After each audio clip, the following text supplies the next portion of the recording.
สัพพะทานังธัมมะทานังจินนาตินะโมตัสสะภะคะวะโตอะระหะโตสัมมาสัมพุทธัสสะนะโมตัสสะภะคะวะโตอะระหะโตสัมมาสัมพุทธัสสะนะโมตัสสะภะคะวะโตอะระหะโตสัมมาสัมพุทธัสสะสามัคคีสามัคคานังตาโปสุโขติอิโตปะรังสักจังธัมโมโสตโพติธรรมานุสนธิสืบสานบรรยายรสสาธรรมเทศนาพรรณนาถึงศาสนธรรมอันเป็นคำสั่งสอนขององค์สมเด็จพระสัมมาสัมพุทธเจ้าเพื่อเป็นเครื่องชี้บอกส่องทางแก่ทานพุทธสาธุชนผู้มีใจบุญใจกุศลทั้งหลายที่ได้พร้อมเพียงเอียงหน้ากันมาบำเพ็ญบุญบำเพ็ญกุศลอยู่ในขณะนี้พอสมควรแก่กาลเวลาเนื่องด้วยว่าวันนี้เจ้าภาพเจ้าศรัทธาภายในมีพระสงฆ์องค์นีนมุตทุกอาทุกองค์ภายในวัดป่าแสงธรรมภายนอกมีอำนาจการปกครองเถ่าแก่สารวัตรยิ่งชายน้อยใหญ่คุมวัดป่าแสงธรรมบนสวรรค์ดอนตลาดของเฮาสีคุมหาคุมนี่แหละมีความสมานสมัคคีพร้อมเพรียงเคียงหน้ากันสมานสมัคคีปรึกษาหารือกันจัดงานบุญผ่าป่ามหาสมัคคีขึ้นเพื่อสมทบขึ้นในการก่อสร้างถนนหนทางที่ยังบ่ทันสำเร็จเทื่อฉะนั้นญาติโยมทุกท่านทุกคนทุกบ้านทุกเมืองมีเจตนาดีมีศรัทธาแห่งกล้าได้สละจตุปัจจัยเงินทองของหายากออกมาประกอบส่วนเป็นส่วนกันพึกษ์บ่ดีส่วนบารมีส่วนบริวารบ่ดีหรือว่ารวมตามเจตนาศรัทธาผู้หาพันสิบพันแสนหนึ่งสองแสนจะเดียวเทศรัทธาแต่เศร้าผลพิธีกรพิธีการเพิ่นอ่านประกาศได้เสียให้ลาภให้โพดมาโยนกระเท่าทั้งหอดหามูกินได้เข้าสู่พิธีใบพระหับชิ้นสดปฏิตามคนกับพานคนไปอย่างจบงามในท้ายที่สุดจะมีการฟังรสสาธรรมเทศนาอีกด้วยฉะนั้นเพื่อความเหมาะสมในการบรรหารรสสาธรรมเทศนากันนี้อาตมาในนามคณะสงฆ์จะได้เดินตามพุทธพจน์คาถาภาษิตที่ได้นึกคิดขึ้นอยู่ในเบื้องต้นนั้นว่าสามัคคีสามัคคานังตาโพสุโขแปลเป็นใจความบาปความสามัคคีเป็นบ่อเกิดแห่งความสุขความสามัคคีเป็นบ่อเกิดแห่งความสำเร็จฉะนั้นเฮาชาวพุทธผู้มีใจบุญใจกุศลทั้งหลายจึงพร้อมเพรียงเคียงหน้าสมานสามัคคีกันเพื่อให้มันเกิดเป็นบุญเป็นกุศลภาระอานิสงส์อันยิ่งใหญ่ที่พร้อมกันทอดพร้อมกันผู้เล็กผู้น้อยสมานสามัคคีกันก็เป็นก้อนกำลังอันใหญ่ถ้าเห็นอะไรทำอะไรมันก็สำเร็จเสร็จสิ้นอันนี้ยอดความสมานสามัคคีบ้านใดมีความสามัคคีปองดองกันบ้านนั้นก็มีความชีวิไลหุ่งเรือมีความยศความงามมีความชีวิไลหุ่งเรือครอบครัวใดไม่ว่าประเทศชาติใดประเทศใดที่มีความสมานสามัคคีพอเพียงเลี้ยงหน้ากันกระทำในสิ่งที่ดีที่งามประเทศนั้นจะเจริญหุ่งเรือครอบครัวใดที่มีความสมานสามัคคีระหว่างผัวระหว่างเมียระหว่างลูกระหว่างหลานครอบครัวนั้นก็มีความสมานสามัคคีปองดองกันผัวเมียถ้าผัวเมียเอาปองดองกันติดต่อปองดองกันทำกันแข่งกันไปน้ำกันเฮ็ดน้ำกันทำน้ำกันปองดองกันกันมาขี่ไก่ก็กลายเป็นท่อคำสุภาษิตเราห้าสิบกล่าวบอกไปถ้าผัวเมียเฮาปองดองกันขี่ไก่ก็กลายเป็นท่อถ้าผัวเมียเฮาปองดองกันท่อก็จะกลายเป็นขี่ไก่ฉะนั้นระวังครอบครัวอันนี้นินนักครอบครัวนี่นินนักครอบครัวนี่หลายเพราะว่าสินำพาให้ประเทศชาติมีความชีวิตใดองค์เกิดกันมาจากครอบครัวของเฮานี่อยู่น้ำกันสางน้ำกันเฮ็ดน้ำกันทำน้ำกันทางมีดีไรน้ำกันเด้อแต่เจ้าเฮามีความปองดองหักกันแข่งกันสัตย์ซื่อบริสุทธิ์ต่อกันอ้อนน้อมถ่อมตนผู้จัก หน้าที่ของผัวหูจักหน้าที่ของเมียบ่แม่นว่าสิเป็นแม่ร้ายกว่าเมียเป็นเมียร้ายกว่าแม่ผู้บางคนเอาผัวมาแล้วเป็นแม่อีกด้วยเป็นเมียอีกด้วยทั้งกระสุนก็พอดีทั้งกระสุนก็เพิ่นหายกาตบที่อันนี้ก็บ่พบเจริญเนี่ยฉะนั้นหน้าที่ของผัวของเมียอันนี้จะอธิบายหน้าที่ของผัวของเมียต้องมีความสัตย์ซื่อปรองดองกันมีความชีวิตได้องค์เพื่อแต่ถ้ามีความสัตย์ซื่อปรองดองกันจะยกนิทานมาให้ฟังแต่ว่าที่นี้เลยนิทานพื้นบ้านญาติโยมก็สิเคยได้ยินอยู่บางทานบางคนก็จะบ่ทันเคยได้ยินมีจานสองจานคนหนึ่งชื่อจานสอนบ่ชื่อเพิ่นสอนดีๆผู้หนึ่งชื่อจานสอนบวชนำกันผู้หนึ่งชื่อจานสีบ่เป็นผู้ชี้นวลสว่างเลยผู้หนึ่งชื่อจานสอนผู้หนึ่งจานสีบวชนำกันปฏิบัตินำกันได้2 3 ภาษา4 ภาษานี่จนก็ฮดเป็นอาจารย์ก็ได้ซีกนำกันมานี่อาจารย์สอนก็ไปสร้างครอบครัวแต่งงานวันอาจารย์สอนอาจารย์สีแต่งงานครอบครัวแต่ที่ว่าครอบครัวมีฐานะแน่หน่อยนึงที่อาจารย์สอนอีกยังเบอร์โดยเที่ยวอยู่โลกโคตรอาจารย์สีอาจารย์สอนแต่งวันอาจารย์สอนแต่งวันอาจารย์สียังบ่ทันได้แต่งเป็นยังโลหาบ่ทันถือบ่ทันถือใจเบิ่งผู้ใดก็คือว่าโอ้ยบ่ทันถือใจก็ผู้ที่ไปพบหญิงคนหนึ่งผู้หญิงคนนั้นคนกำพร้าอนาถาเบิ่งพาอยู่นำลูกป่าเอามาก็ถือใจจานสีถือใจแล้วเป็นคนถูกนางอะไรแล้วเป็นคนถูกแต่ว่าเรามีความอ่อนน้อมตนก็จะพาที่สังฆุจาบุราผู้ใหญ่เคารพจานสีก็ได้เอาครับเอาเป็นเมียเอาเป็นเมียเดี๋ยวนั่งอันนั้นแล้วก็ทำหน้าที่ของเราหน้าที่ภรรยาเนี่ยปฏิวัติวรวัตพัฒนาหัวที่ไปใช้มาใช้ไปเอาหัวเอาพื้นเอ็นหัวมาแบนไปหับมาแบกพื้นมาไว้กระดังเอาแค่ไปซักไปถูหน้าที่ของเราแต่ว่ามีอาจารย์สอนหันบ่เฮ็ดเนี่ยบ่เอาคนอาจารย์ผู้เป็นอาจารย์บ่เอาคนบ่เฮ็ดบ่ทำที่ตั้งสอนน่ะเป็นคนเนี่ยอะไรก็เป็นมาคนจากหน้าที่คนคือสีนะแต่ว่าอะไรบ่เฮ็ดเนี่ยของอาจารย์สอนที่ว่ามีของอาจารย์ที่เราเฮ็ดเนี่ยก็ย้อนความทุกข์ยากลำบากเนี่ยของผัวก็บ่มีเมียก็บ่มีเฮ็ดจังได๋บัดนี้ตอนนั้นสมัยนั้นก็ฆ่ากล้วยเขมรเขาไปหลายคนฆ่าสมัยก่อนไปฆ่าหลายคนบัดนี้ท่านอาจารย์ชี้แล้วก็คิดว่าโอ้ยจะไปนำเขาเด้เฮ็ดจังได๋สิมีกล้วยเฮ็ดจังได๋เฮาสิคิดถูกวิญญาณปรึกษากับเมียก็เรียกว่าไปยืมกล้วยนำตะเบาหัวชี้เนี่ยท่านอาจารย์เราให้บ่จักมาได้กำไรมาเนี่ยก็ยังสิแทนเพิ่นกล้วยตัวนั้นก็กล้วยตูกล้วยตูก็ได้ไปยืมผู้จานชี้ก็ได้ไปยืมแล้วระบาวของหน้าน่ะก็ให้มากแล้วแล้วก็วรวัตพัฒนาตักหน้าตักไม่กินหาหยังหาข้าวให้กินข้าวได้ไกลซะหมดมือไปมันก็มันก็เหลืองงามแต่ว่าคนอื่นหันของข้าคนอื่นเขามีผู้ชี้หาโตคนใดไปฆ่าเขมรแต่คนเขามีผู้ชี้หาโตแต่ว่าเรามีกล้วยตูตัวเดียวเนี่ยจานชี้ย้อนแล้วทำหน้าที่ของเราดีเมียเราหัววันนี้ฮอดมือหัวสิไปแล้วก็ห้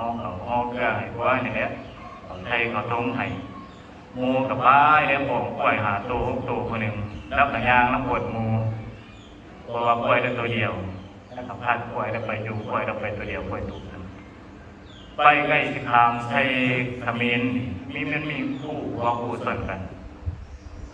งูกับยางไปไก่แล้วกับยางลงกดมีผู้ฤาษีออกมาปรากฏให้เห็นน้อยมันจะไปใช้โอ้ยก็หน่อยทุกอย่างจะไปข่ากล้วยน้ำโมคล้ายกล้วยน้ำโมนี่แหละมันโอ้ยหน่อยกล้วยมันกินหญ้าใส่ต้นถากมัน ปล่อยมากินยาซะถ้าก็ปล่อยทั้งคนละสื่อคุณอาจารย์สีปล่อยความกระทำขึ้นมาที่ปล่อยทำขึ้นมามันไปอยู่ในภูมิถามมูมากหาอยู่นี่วันกูอยู่นี่คือทำนี้มันคือทีแบบไปแล้วก็ไปวนวัดพระฐานไทยเสาไทยเงี้ยอันเนี้ยดานสีมฤษีไปอยู่น้ำมฤษีไปฟังพระมันหน้าน้องเพิ่นมันนี่ป่วยมันกระขึ้นมาเหื่อนเนี่ยก็เห็นจ้ามเอาไปวนวัดพระฐานไปเรียกบริวารบริจงให้ลูกให้ป่วยจังเห็นป่วยเนี่ยก็จะไปจ้ามเอาป่วยนี่คือหักษาป่วยพอดีสมัยป่วยรักมากที่จะว่าสำนักไปจ้ามเอาเนี่ยก็มาเรียกไว้เอาหนักมาหาให้กินที่อ่อนมือพระศิครับแต่พระเถรขมิ้นเขาก็มาเพราะว่าตอนมันจะไปมูไปซะเด้อเขาจะไปอยู่ในพื้นที่มันที่ถ่ายอยู่นี่นะมันมาเวอะไรเด้อนักกบวนวัดพัฒนาพื้นที่มันตอนมูครับมาจานมาเด้อจานมาเด้อไปได้เขาไปกราบพื้นที่เราขนมมูมาในขนมเสร็จรับเมื่อได้พอแล้วเมื่อสักทีดูพอมียังไงดอกเอากินข้าวหมากนี่เด้อเอากินข้าวหมากใส่ผักขาวให้นี่เด้อของฝากพอมียังไงเอาเมื่อเด้อเมื่อตอนลูกหมดเมียเจ้าบัดจะเมื่อหอดแล้วกินข้าวกินน้ำแล้วเขาไปอยู่นอนอยากจะวิ่งเครื่องกันเด้อให้เมียจะอมเครื่องนึงให้จะอมเครื่องนึงแล้วก็นอนเด้อเวทีผมด้วยครับมาหัวเทือนหัวซานเนี่ยกับโบราณเนี่ยกับบ่ปล่อยแอปโลก็ได้ว่าเป็นจะได้กล้วยก็ได้บอกถึงแตงข้าวเขามาหนาให้พวกกินตามเราเคยทำกินเขาเด็กเขานอนจ้างชี้แล้วก็ใครผักขาวออกมาเอากินน้ำหมากไหนเอาอมเด็กก็นอนเด้อบริษีบุกก็จะอมคือกันพากันนอนอมน้ำหมากเด้อเป็นคืนวินมาเสียงดังคือผลคือประโยคนี่เลยโอเคต้องเดินมีแต่เงินไปใส่มีแต่เงินแต่คำแทงหมดไง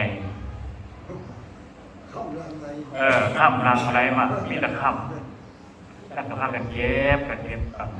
เราเป็นคนห่างคนมีลำด้วยบุกเกื่อนลังหมดไงไปลำด้วยกระเชียวซ้อนว่าจังไรเชียวจะมีมึงเห็นจังไรไม่อยู่ไหนก็ไปคล้ายหวยน้ำมวยเนี่ยก็เราสูเซียวซ้อนหันพังแต่ว่าอย่างสั่นถ้ากูขยับไปก็ได้ว่ากูขยับมีก็กันมันเซียวซ้อนกันกูขยับมีก็กันกูมีกล้วยมึงก็ไปยืมกล้วยระเบามันที่แต่ละหายแต่กูไปยืมได้หายนะก็ไปยืมแล้วสัจจะซ้อนมันก็ไปยืมแล้วก็หายคือเรากล้วยหายว่าเดี๋ยวไม่อยากกับบัวแต่ว่ามีแต่บัวตั้งหนักตั้งไหนหาอยากให้กินไม่อยากกับบัวซะมีแต่บัวมีแต่จานซ้อนคนเดียวเห็นบัวละวันพอดเมื่อเด็กอะหาเขาหาหนามเองก็ได้เขาไทยเขาทงจานซ้อนไปหอดว่าพูดสักกันก็คือเราอันเนี้ยก็ได้หาเรื่องในจานซ้อนไปเห็นผู้ฤาษีมาปรากฏคือเราปล่อยมาข้าน้อยผู้ฤาษีอาจจะไม่ยุ่งต้องปล่อยก่อนปล่อยเมื่อกินยาจิฆ่าซาสั่งงูคือกันอย่างไรเอากันมากไม่เป็นอะไรเด้อมันจะว่าวัดพระฐานเนี่ยจังหวัดนครศรีคือกันคนเคยบวชเคยเห็นว่าวัดพระฐานผู้ฤาษีไทยกับไทยอย่างเก็บตรงไหวกุศลไหวพาข้างหน้านั่งสมาธินับเปิดหอดมือโมขมาเกิดจันซ้อนเมื่อเด้อไปกราบแต่ว่าจันหอดมือมาป่วยมาหอดเทือนป่วยเนี่ยป่วยก็มาเทือนมันยืนเนี่ยอยู่กันบักพาเอ้ยกล้วยตัวเดียวมันก็หักษาบุกุมตายเป็นหนีเป็นแตกเขาแง่เมื่อยว่าใครเมื่อเราปล่อยอย่างสันดีเนี่ยจะเป็นพวกขี่ลายขี่งูขี่เงาบุกพาเอ้ยกล้วยตัวเดียวงูเขาเป็นหา6 ตัวเขาเป็นหักษาอะไรอันนี้กล้วยตัวเดียวมันก็หักษาอะไรที่มันงูมันจ่าจะตายเป็นหนีเป็นแตกเหมือนเดิมเป็นพอดเป็นลาบัวเห็นกล้วยกลับมาเนี่ยกล้วยตัวเดียวหักษาหมดเลยคนเมียเยอะเกินจับไปยี่รอบแต่ว่าปล่อยกว่าใหญ่เมียจะสอนวันนี้หอดมือมามูมาเกินจันซ้อนเมื่อเด้อไปนะจันซ้อนก็ไปกราบพระฤาษีปั๊บหน่อยจะได้เมื่อได้รูปศีลาเมื่อได้มาเนี่ยพอ บ่ได้ชี้กับว่าโอ้ยพอบ่มียังไงหรอกมีแต่ขี้ข้ามหมากนี่แหละเมื่อแวงกันองค์กระดูกเด้อองค์กระเมียเด้อสินอนก็บอกวิธีมาว่าเดือนเมียยังลำอีกลาอีกบ่เท่าโอ้ยตัวเดียวก็เรียกบ่กลุ่มฮักแล้วบ่กลุ่มมาข้าวปากบ่ทิมมาสิบ่สิแม่ก็บ่ยากเมียจะเป็นสุดยอดดอกถ้ากับว่าสายได้จังสอนก็ว่าแห้งตลาดกับบ้านเขาละเขาว่านอนเนี่ยก็เอ้าผมไม่ย่างเอาใหม่ผมผมโอ้ไม่เย็บหรอกปีเข้ามาก็จะปีไรก็จะมาให้ผมเถาฟังพวกมาดิโอมมึงว่าผมเป็นยังดอกผมเป็นขนอนอาม่าเข้ามาสั่งสิโอมเนี่ยโอมเป็นขนอน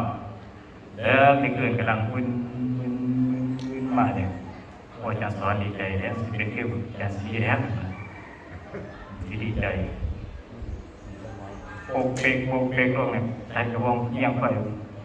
มีแต่กราบกี่มีแต่กี่แต่กวกเขาคว้าน้ำไหวนะพอเป็นคำครับพอมันลายกลายเป็นยี่เป็นเจ็ดนะว่าไผ่เนี่ยกลายเป็นยี่ว่าเนี่ยแยงปล่อยแยงลายอยู่ข้าวผ่าเพื่อตัวกูเพราะตอนที่คนกี่คนกว่ามันจะเรื่องอันนี้ย้อนความโปร่งดองกันไม่ออกมีท่านตัวนี้ที่ว่าเป็นคติเตือนใจระวังผัวระวังเมียระวังผัวระวังเมียกันกินน้ำกันทับน้ำกันสางน้ำกันสัตย์ซื่อบริสุทธิ์ต่อกันอ่อนน้อมถ่อมตนอ่อนน้อมน้ำกันบ่บอกกูบ่บอกมึง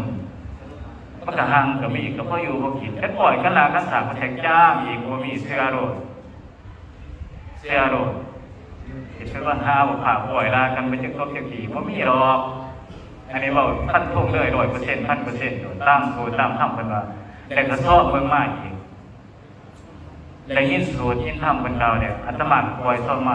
ชอบเมืองระวังผัวระวังเมียเขาผู้ใดเขาพิดแทงกันพวกคอยเจริญหาอะไรแต่เราคอยเสียพวกคอยเจริญแม่นพวกมันเห็นว่าผู้เฒ่าผู้แก่ยี่พอยเมียเป็นไรผู้คอจอแขนลูกผู้แต่งงานใหม่เลยเพิ่นให้ละให้พ่อให้มันให้เยอะน้ำกันเพราะเมียดีกูมึงอย่าได้ว่ามิตรเจ้าได้ข่อยท้องเฒ่าโซที่ว่างเพิ่นให้ละให้พ่อให้มันวันนี้เขาว่ากูว่ามึงขดทางขดทางเอาแปลว่าลาโกรธลาเสือมันไม่มีอะไรฉะนั้นที่ว่าพวกสมานสมัคคีระวังของพ่อนี่สำคัญที่สุดไม่ออกสำคัญที่สุดฉะนั้นญาติโยมคนลาวเฮาชาวพุทธทั้งหลายที่ว่ามื้อนี้เป็นมื้อสมานสมัคคีสร้างบุญผ่าป่าสมัคคีเพื่อสมทบทุนในการสร้างหนทางและที่ว่าอานิสงส์ก็สิมากมายแห่งญาติโยมอานิสงส์อันที่หนึ่งญาติโยมก็สิได้จากต้นผ่าป่าเพื่อสัตว์ใดพวกใดเฮาก็สิบ่อึดบ่อยากเงินคำกำเกี่ยวเพราะว่าเฮาได้ทานบริจาคไว้ตกน้ำบ่ไหลตกไฟบ่ไหม้สาได้บุไรมันก็จะเป็นขุมทรัพย์ของเฮาสมบัติวันนี้อันที่สองอันที่สองนี่เอาไหลไปเอาไปเทท่ามันก็จะเป็นสภาพเรียกว่าเห็นท่าชีวิตของเฮาบ่พบทันหานบ่ผ่านหายไปใช้มาใช้ตลอดไปเรียกว่าละโลกนี้ไปสู่โลกหน้าเฮาก็สิไปสะดวกมาสบายที่ว่าญาติโยมได้กำไรชีวิตบ่เสียที่ดีใจไว้ทุกท่านทุกคนให้ดีใจไว้ฉะนั้นอันตรายจึงเอิ้นไร้สดกะไรขอบยังขอบเป็นห่วงอันที่หนึ่งกับขอบจากไรอันที่สองกับขอบเป็นห่วงญาติโยมพี่พ่อพี่แม่เฒ่าแก่บางคนบางท่านก็60-70แล้วจะปีไรเดือนไรนะเว้าบ่ไหลได้คนเฮานี่พระอาจารย์คำไทย30 กว่าแล้วนี่ไปจอดลูกพญายบัวนี่อยู่ในวัดเรียกว่าไปเห็นแล้วอาตมาก็โทษใจ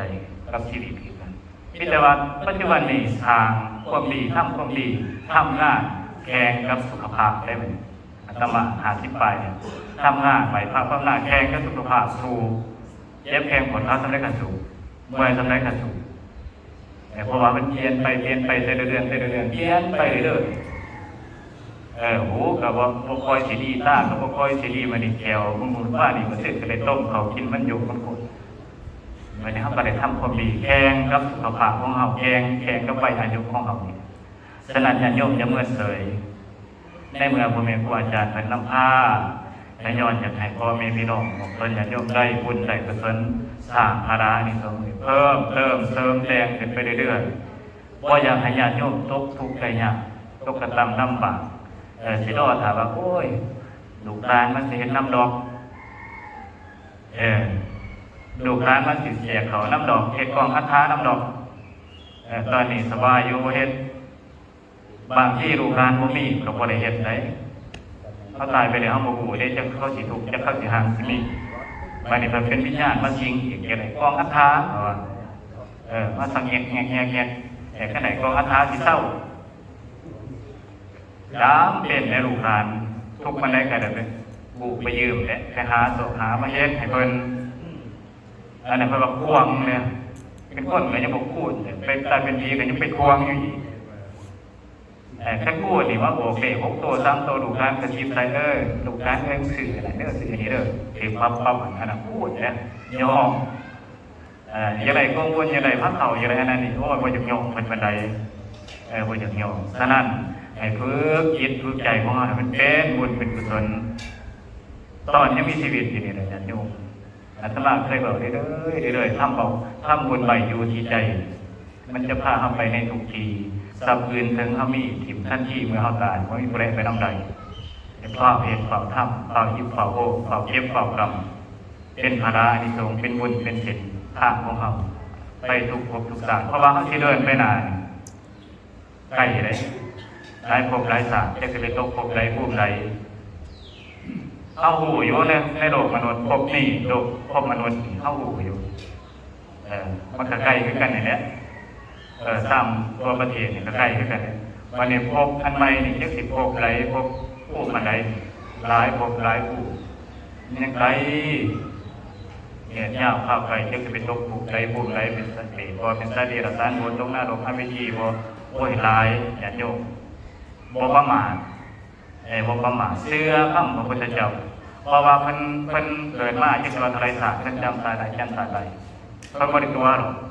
เพิ่นบ่ตัวเพิ่นจำสายใดเป็นนกกระจอกเพราะเป็นนกกระจิบไก่สังเป็นเตาเป็นสังเพิ่นเป็นมาแล้วเพิ่นชื่อมาแล้วตอนสุดท้ายจริงๆมันเป็นพระเวทเป็นพระเวทได้จังได๋ไปยังได้ไปเกิดตอนตรัสรู้เป็นพระพุทธเจ้าเป็นราหุลนี่เป็นจากมาเบิดจากมาเบิดเพิ่นบ่ได้ตัวเพิ่นยิ่งได้ธรรมะคำสอนมาบอกสอนมนุษย์เฮาให้สอนลูกหลานเฮาให้มันเฮ็ดมันทำมันสร้างมันก่อให้ประพฤติปฏิบัติสร้างบุญสร้างกุศลแต่ย้อนมันเป็นห่วงฉะนั้นญาติโยมเฮาได้ฟังได้ฮู้มันยังมึนเสยอยู่บางคนบางทานอันนี้ขออภัยบางคนบางทานยังมึนเสยอยู่ย้อนยังบัดนี้ย้อนความโกรธความโลภความหลงอันนั้นหลงอันนี้อยากอันนั้นอยากอันนี้ดังพ่อใหญ่โหเพิ่นบอกว่าเนี่ยมันคอบงำนั่งสมาธิแล้วก็ตีลงศพลงแวนไปหนวดตีลงวีลงแวนย้อนอย่างย้อนตัณหาราคะขอบงำความผูกพันของตาอย่างผูกพันตีลงเป็นทุกข์ใช่ลุกลี้หรือผู้ลุกแล้วผูกพันแต่อย่าให้กุมพันลูกให้มากขาดานสัตว์ของสินสัตว์พอนอนพอลูกจะทิ้งนอนบนปากย้อนความโกรธความโดดความดงความทะเยอทะยานความอยากพอรวมในว่าความอยากขอบงำฉะนั้นที่ว่าญาติโยมเฮาพยายามลดละออกคอยละออกแค่เล็กแค่น้อยแค่มันได้โดดมันก็บ่ได้เท่ากับมันเข้าวัดฟังธรรมมันประพฤติปฏิบัติอยู่เอื้อนอยู่ท่าก็โอยเบาบางไปเอาก็สิฮอผู้ในกองสังขารของเขาเบิ่งสุขภาพของเองเปลี่ยนแปลงไปได้ดีกว่านั้นมันก็จะไปอยู่นั่นแน่เนาะฟังไปได้บัดนี้มีสติฉะนั้นญาติโยมทุกทางทุกคนให้มาบำเพ็ญบุญบำเพ็ญกุศลอยู่ในมื้อนี้ที่ว่าบุญคำบุญสู้ทุกทางทุกคนได้ภาระให้สูงมากมายกายกองอันที่1ต้นอาภาสมัคคีอันที่2ถนนหนทางยางบ่ตกสงสัยบุญกุศลภาระอันสูงเหล่านี้แหละที่เป็นภาระปัจจัยทุกโยกไปทุกภพทุกชาติ ของต้นญาโยมทุกท่านทุกคนเทศนาปริยุทธนีในตอนอวสานแห่งพระธรรมเทศนากันนี้อาตมาในนามคณะสงฆ์ขอวิงวอนเอาจริงสักชิดอยู่ในสกลโลกแสนโกฏจักรวาลนาคาจักรวาลขอจงบันดาลให้ทานเจ้าภาพเจ้าศรัทธาผู้มาร่วมในงานวันนี้จงเป็นผู้หายทุกข์หายโศกหายโรคหายภัยหายขอหายเกณฑ์หายสัญญาทุกขานานาประการไปใส่มาใส่ตลอดปลอดภัยไปทั้งน้ำทั้งบกทั้งบกทั้งแผ่นขอเดินทางด้วยความสวัสดิภาพบาปกายมาพานมากกายมาเกาะกายมาเกี่ยวมาทำบุญทำกุศลมือนีจิตใจยังอ่อนแอจิตใจยังอ่อนแค้นจิตใจสะอาดจิตใจสว่างจิตใจสงบขอให้ทุกท่านทุกคนพบแต่สิ่งดีเข้ามาในชีวิตตลอดปีตลอดไป10 ปีก็จะได้ไข่20 ปีก็จะได้ป่วย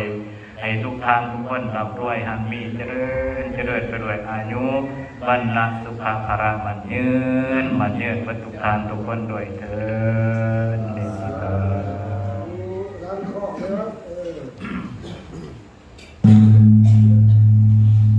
ลูกทอนเขาสิญาติเอาวนสิวะ